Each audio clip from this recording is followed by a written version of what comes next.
Hi guys, it's Gigi. Yes, I am at work, but I still wanted to bring the gist to you, my rants.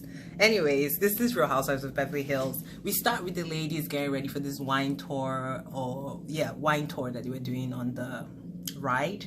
Kind of what portion of them did in Real Housewives of Atlanta like seasons ago. Anyways, and they start talking about Erika because Erika is on the ride. She wanted to stay in. And who brings it up? Cal, of course, starts talking about, oh, the house might be getting sold and this and that, you know. And then she brings up the story about Erika's son flipping his car and Tom literally fighting off the criminals that came to steal from him, cutting his cataract to pop. All those things just do not register as true. All of them, including the backstory of the 12-hour unconsciousness that nobody noticed. And I'm sure at that huge house, they have keepers and nobody saw him. Nobody called 911. There's no health record. There's no police record, which, anyway. So Sutton is, in her confessional, is like, well, why is his wife not taking care of him? Which is a very apt question. Erika is claiming, oh, she's noted the decline for years, blah, blah, blah. She loves him so much. So why leave him in his time of need? Stay there and help your husband out. That's what a good wife would do, right? But I guess the money is running out and that's why she's not there. Anyway, but Sutton keeps her mouth shut. She's like, I ain't saying nothing. Fancy Drew has retired. Gerson in confession is like, this all sounds unbelievable. It really sounds unbelievable. Then Crystal has her whole moment. Her dad died of dementia, which is quite a traumatic experience because you look at them. And then if you watch the after show, she said her dad used to be a surgeon prior to the disease of dementia. So it is seeing like someone go from super intelligence to just not even knowing who they are, which is, I've seen loads of dementia patients, and it's quite depressing. It's quite depressing. Especially for the loved ones that are still around. It actually gets frustrating for them, but I digress. Anyway, Crystal breaks down, talks about her dad. Then Kathy gets up randomly during the whole wine tasting tour. No, this was before the ride. And she's like, oh, I have to go get a massage. I'm like, what? Girl, you're filming a show. This is part of it. Like, how you just gonna get up and be like, I'm going for a massage. Bye, guys. I was like, oh, okay. Then she tries to explain it in the confessional that her back, and it was some long, drawn out story. And I know a lot of people find Kathy charming. The aloofness to me, I'm just not buying it. I'm just not buying it. I don't know. We'll see. Maybe it's just me, but we'll see. Then Crystal ends the tour with buying everybody a bottle of drink in honor of her dad. Her dad, from her story and the after show, it sounds like her dad was a great guy. And it's quite sad to lose your parent like that, where, you know, and he lived for 9 years. That's a long time to live with dementia. That means at that point, he couldn't probably protect his airway, and it was just pretty bad at that point. 9 years is a long time. Anyways, then they start doing impressions of Erika. Cal leads the pack again. Erika's close friend. Anyway, so then I think the wine ends and they gather again, and Cal brings up Erika, talking about who is the real instigator. Cal is the real instigator. Discuss the alleged unconscious story, the 12 hours and him flipping cars, and Garcelle, or was it Sutton that called them idiots? It was Sutton. And I'm like, yeah, they're definitely idiots. I don't even think they're idiots. They're fake. That's what it is. Because they know she's lying, but they're doing this thing where they don't want to question anything at all to appear like they're real friends. And I'm just like, girl, stop it. Like, tell the truth and stop being, because they do want to know, but they want Sutton to be the one asking the questions, which is very funny. Because Cal brings Erika up quite a bit, if you notice. But anyway, Sutton doesn't take the bait again. Then Erika tries to be icy like she normally does. And she talks about herself, talking about, oh, it's so bad for her, doesn't acknowledge the victims. I don't know if this is a strategy by her lawyers, but girl, the victims. And she talks about how all the people he helped are not taking care of him, and he was there for them. He was there for you. He picked you up from a cocktail bar, changed your whole life. And she's talking about how come her son has to be the one to take care of him. He has to take care of him because that's his residence. I know seasons ago they talked about her son lives with Tom. He doesn't have a house. That's why he's there and he has to take care of Tom. But anyway, then she brings up some inappropriate conversation her and her husband are having, talking about that, what did she even say? That he is basically asking her about her sex life and if she's sleeping with Armie Harmer, who is her neighbor at this point. But anyway, it was just like, whatever.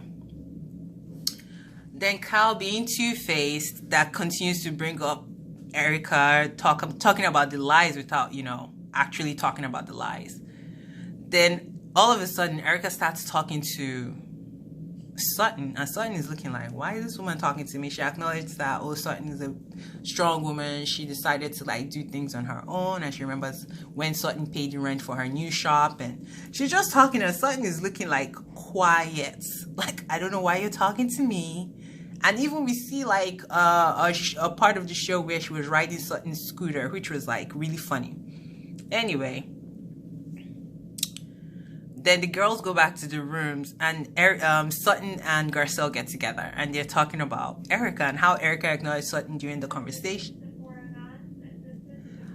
They discuss how Sutton took care of, how Erika addressed Sutton, and Sutton too was like, man, I don't know, but she was nice, we'll take it, blah, blah, blah, and Erika is listening. It was a real funny little thing, and I also noticed she only had 2 glam people, like, I guess all the boys are gone, no more glam squad, but God humbles people. I'm telling you, God really does humble people.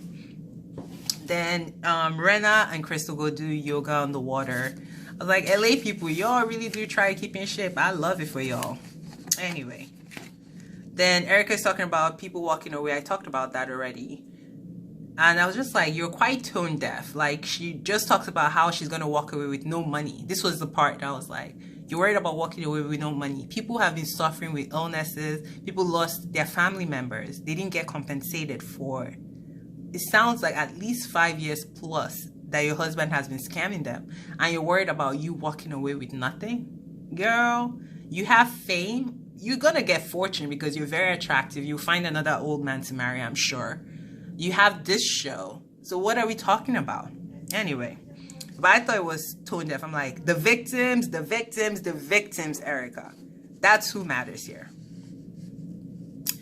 But anyway, then Garcelle, what did she say? What am I writing? I can't read my own writing. Fun. Then, Garcelle was asking questions about enjoying the lady pond, and it seems like Crystal has, you know, swam in there. But hey. Then Erika talks to Sutton again and apologizing. And I'm like, is she being nice to her because Sutton offered her money? And you know, earlier she told Kyle she has $0. So I'm like, what is really going on? Then, let's see. So they go to the sailboat and they tell the boat to turn. This is a sailboat. It takes a lot to do with sailboat because it's very manual labor intensive. And they tell the sailboat guy to turn so that they can catch lightning for some pictures. I'm like, I'm sure you guys took 1,000 pictures. You could have waited. You were still on the water for hours. But I thought that was so selfish. But we'll see. I just think with Erika, I'm like, when she said she will be judged, she's damned if she does, she's damned if she doesn't, right? And I agree. You're going to be judged any which way. If you look somber, if you look like you're too excited, people are going to judge you. But I think one statement on, like, you know, for the victims, like, even if she's claiming she didn't know, saying, I acknowledge what has happened and I hope there's resolution for them, without you implicating yourself in any way, I think is the part where she's never acknowledged the suffering of others, but she acknowledged the suffering of herself. That's where it's hard to be on her side. I find that really very difficult. Anyway, at this point, she apologizes to, or Crystal peeps that she's kind of apologizing to Sutton in a way. Crystal kind of piggybacks on it. I find Crystal kind of like a follow-up. I was really excited for her initially. I thought she was someone that stood on her own, but you could tell she's trying to be part of the cool crew. I don't know, but yeah, she apologizes. Sutton accepts it. Sutton cries. Sutton is a crier. I'm like so over her crying because I really like her. and Garcelle shady is what? Brings up never have I ever. First question, have you ever stolen before? But Erika catches the shade because Erika knows she's a criminal. She catches the shade real quick, throws it back, and was like, just ask the question. But when she asked, you went crazy. So how's she gonna ask the question? Anyway, then Dorit pipes up, I've never stolen. Maybe as a young child. Girl, didn't you just get embarrassed on some vacation when some lady told you, like, give me back my money you and your husband stole? Okay, Dorit, keep playing yourself.